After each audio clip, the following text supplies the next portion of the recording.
নাসিরউদ্দিন পাটোয়ারি তারেক রহমানকে কাগজে বাঘ বলেছে গতকাল 4টায় শহীদ মিনারে। এটার বিষয়ে আপনার কোনো মন্তব্য আছে? এর জবাব আমার কাছে একটা পরিষ্কার। ছাগলে কিনা খায়, পাগলে কিনা বলে।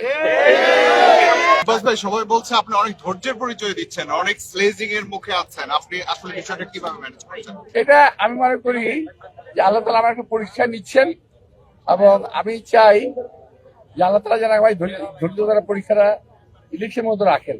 এটা কি আপনাকে একটু রাজনৈতিক কৌশল হিসেবে দেখছেন? আপনার মতো বলা হয় যে আপনি অনেক হেভি এটা হচ্ছে কি ইরিটেট করার জন্য, আমাকে একটু মানসিক ভাবে অশান্ত করার জন্য কোন একটা মহল করছে। মানে ভাবটা এরকম যে আমাকে মারে না কেন, আমাকে মারে না কেন। তো আমি তো ওই জায়গায় যাবোই না, কারণ তারা যে একটা সিম্পাথি ভোট দিতে চাচ্ছে, ওই সুযোগ আমি দেবো কেন? আপনি কি এটা বুঝে চুপচাপ? আমি খুব ভালো করে বুঝে ফেলছি এটা। আমি আমার বয়স তো কম হয় নাই, ওদের মতো আমার নাতির বয়স না ওরা, তো আমার তো এবার অভিজ্ঞতা হয়ে গেছে। আপনার তো অনেক অভিজ্ঞতা, এইবারের ইলেকশনের ক্যাম্পেইনের যে স্ট্র্যাটেজি অন্যদের আপনাদের সাথে সব মিলে একটু ট্রিকি মনে না, হচ্ছে।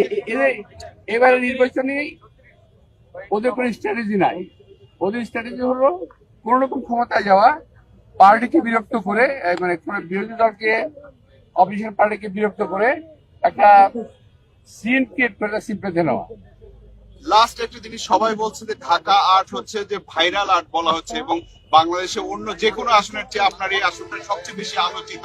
এই বিষয়ে আপনি কি? না, এটা হ্যাঁ, এটা হচ্ছে কি, আমি এক নাম্বার হলো এখানে আমি একমাত্র স্ট্যান্ডিং করি মেম্বার, এবং এখানে যা হচ্ছে এটা অনেকটা বিনোদনমূলক ঘটনা ঘটাচ্ছে কেউ কেউ, এই জন্য জনগণ এই দিন নজর খুব বেশি দিচ্ছে।